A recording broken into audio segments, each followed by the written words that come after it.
बेटे ने की बाप की हत्या, पुलिस को गुमराह करने रची थी साजिश। सीएसपी शिवाली चतुर्वेदी के नेतृत्व पुलिस ने किया हत्या का खुलासा। चोरहटा थाना क्षेत्र अंतर्गत ग्राम खड्डा निवासी रामानंद साकेत की हुई हत्या का पुलिस ने खुलासा कर दिया है। मृतक के दो बेटों ने मिलकर पिता की हत्या की थी और पत्नी ने साक्ष्य मिटाने में बेटों का साथ दिया।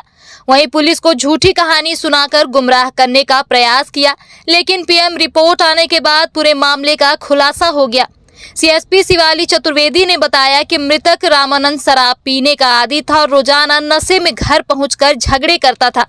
घटना दिनांक 15 नवंबर की रात भी वह शराब के नशे में पहुंचा और अपने बेटों से झगड़ने लगा, जिसके बाद दोनों बेटों ने मिलकर पहले तो डंडे से मारपीट की, फिर गला दबाकर हत्या कर दी। हत्या के बाद सबको घर के सामने फेंक दिया और सुबह जब हल्ला हुआ तो अनजानों की तरह पुलिस को शिकायत की और पुलिस को यह बताया कि शराब के नशे में पिता घर पहुंचा था और बाहर ही सो गया और सुबह उठा ही नहीं। पुलिस ने सबको पीएम के लिए भेजा, जिसमें गला दबाकर हत्या की बात सामने आई। तब पुलिस ने सख्ती से पूछताछ की और पूरे मामले का खुलासा हो गया। सीएसपी शिवाली चतुर्वेदी के नेतृत्व में पूरी घटना के हर पहलू की जांच की गई, जिसके बाद पुलिस आरोपियों तक पहुंच सकी। पुलिस ने मृतक के बेटों रितेश साकेत, नीलेश साकेत और मृतक की पत्नी राजवती साकेत को आरोपी बनाकर जेल भेज दिया है। आइए सुनते हैं नगर पुलिस अधीक्षक शिवाली चतुर्वेदी ने क्या जानकारी दी।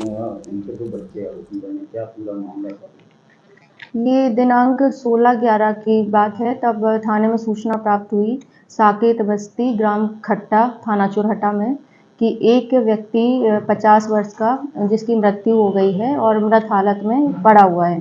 सूचना पर से तत्काल थाना स्टाफ पहुंचा और वहां पर तस्दीक की, मर्ग कायम किया। तत्समय घर वालों द्वारा जानकारी दी गई और पुलिस को गुमराह किया गया कि संबंधित जो मृतक है वो रात्रि में चोट कहीं बाहर से लगा के आया था और घर में आके लेट गया था और सुबह उसकी मृत्यु हो गई। उक्त पर से अन्य लोगों से पूछताछ की और अन्य लोगों द्वारा भी, आसपास के लोगों द्वारा भी उक्त घटना के संबंध में कोई जानकारी देना नहीं बताया गया। तत्पश्चात इसमें आगामी विवेचना की गई, जांच की गई, पीएम कराया गया और जो भी साक्ष्य सामने आए उसके आधार पर फिर इसमें मर्ग पर से अपराध पंजीबद्ध हुआ है।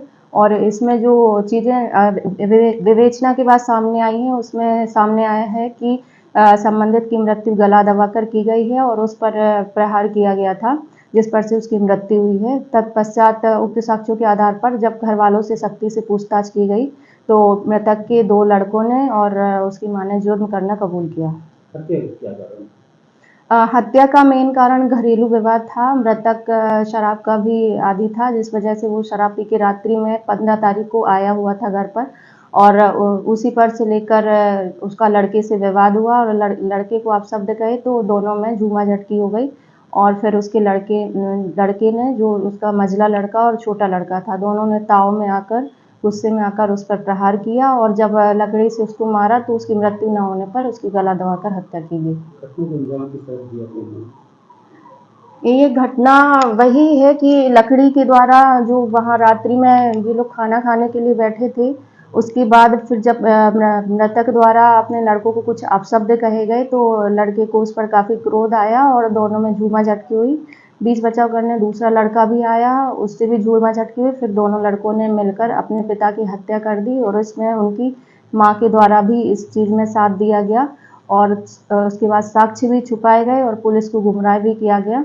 और जब आगामी विवेचना में और साक्ष्य के आधार पर चीज़ें सामने आई तो उस पर से तीनों पर अपराध पंजीबद्ध किया गया है और वर्तमान में तीनों को गिरफ्तार करके